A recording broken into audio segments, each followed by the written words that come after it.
hear wetin dey happen about Akpabio. See revelation when this woman they talk about Akpabio. Jesus. Nobody makes any payment in NDDC without God's will, Akpabio's approval. Jesus. If you see revelation when this woman they talk about, you have to watch this video to the end and listen to revelations. This one, Akpabio. Oh God, after this one, I'm not sure Akpabio is going to recover from this, because if this thing not true, hey, this video allegedly hear wetin this woman they talk, because if this video not true, if this woman tender as in if this woman bring the evidence, if they bring it, if she go be show all this evidence where she don't talk with mouth, Jesus Christ, my brother watch, my sister watch, see this video, watch now, just watch. Hi, Jesus Christ, my God. Nobody makes any payment in NDDC without God's will, Akpabio's approval. Jesus.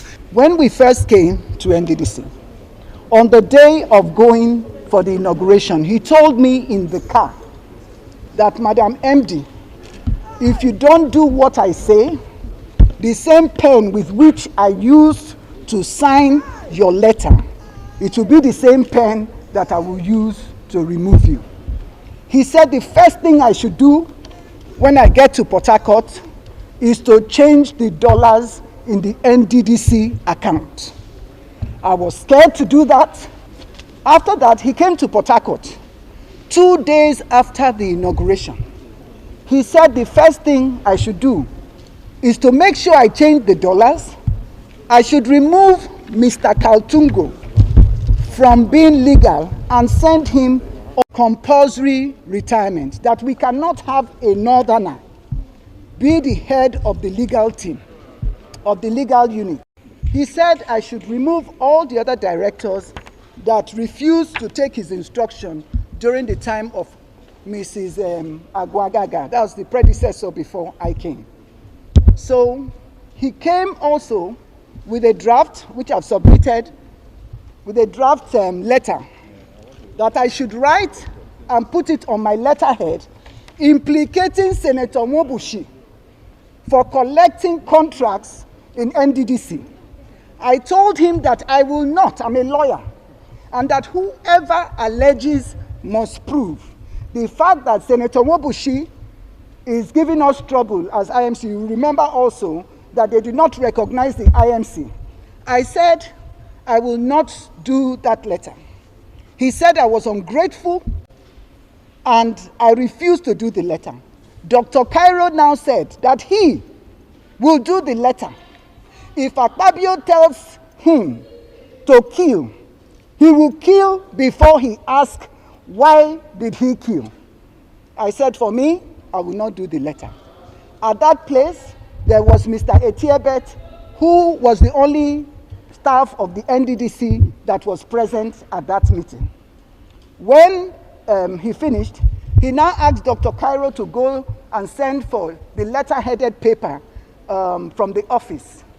They now sent for the letter-headed paper. Dr. Cairo now did the letter, which I've also submitted to the committee, alleging that Senator Mwobushi had contracts.